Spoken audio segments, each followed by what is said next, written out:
All right, ladies and gentlemen, it is the moment that you've all been waiting for. Yes, Ladies' Night is back in effect with some regular weekly podcast information for your ears. Okay, so we have new platforms. We are no longer with Podbeam. We will be moving forward on another platform, which we will bring to you this weekend. So, we're actually going to go over everything that we've been discussing this week on our page on Facebook. So if you want to know what we're going to be talking about on a weekly basis, then just go ahead and like us on Facebook, and you'll already have a jump start on what we are going to be conversing about real quick, fast, and in a hurry. Okay, so moving forward, as of this weekend, of course, we are in the NFL season. So, of course, what we were looking at, which was trending Monday, was the NFL games over this past weekend and the MLB games that were to be expected for this week. So we decided to post up about that because that was the weekend trend. Probably going to be posting up about the new games for next week on next Monday as well.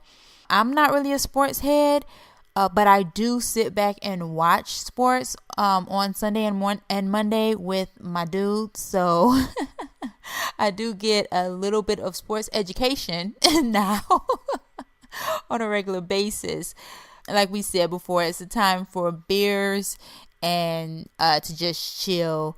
Ladies, want to give you guys a heads up. If you aren't a sports head, just chill out for a second, pop some popcorn, chill what you do, and just relax, enjoy the moment of silence, because they're definitely into their games. And if you ask questions, they most of the time don't have a problem with actually answering unless they're just like that into it. Okay, so I'm going to go ahead and go into the facts about the California looking to add diversity quota for female directors in the company's corporate boards. So apparently the governor, Jerry Brown, did do a piece with his wife where he thought that this particular quota would be harmful in the long run, as opposed to being something that could resolve the gender issue within corporate America. Personally, I think that it would be an issue too, but with everything being so sensitive and everybody having something to say about everything nowadays, let's be real.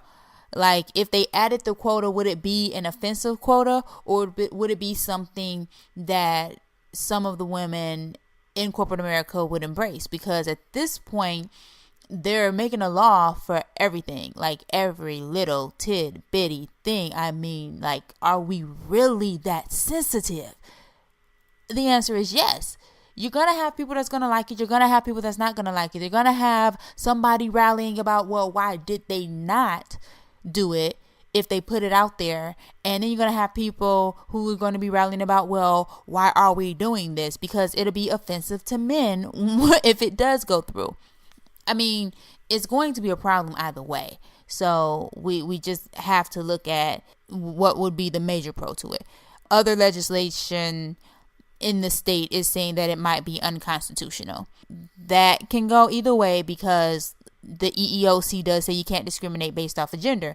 So you wouldn't be able to tell a dude that he has to be off of the board because he's a dude.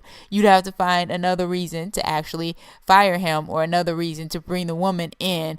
So they would have to change a lot of laws around to get that pushed through, I think. In the same respects, like I said, I still stand by the fact that it's a double-edged sword, period.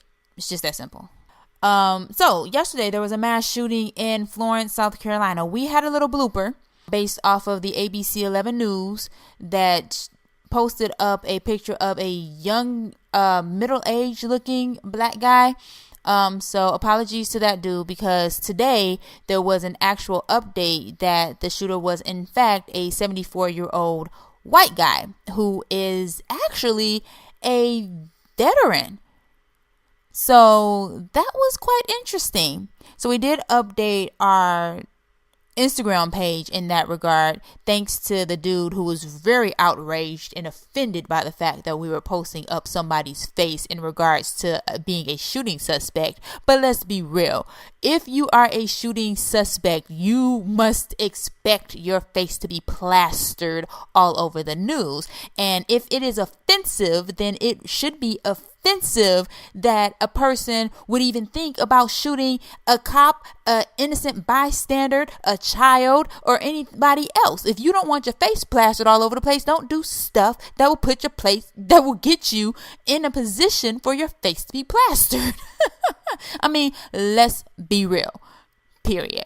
And it was updated that it was in fact an older white gentleman who was a Vietnam veteran who actually spazzed on the cops yesterday in Florence, South Carolina. So that was updated. Still a sad situation either way it goes, be it if it was a young black guy or an old white dude. It's ridiculous and it needs to stop, period.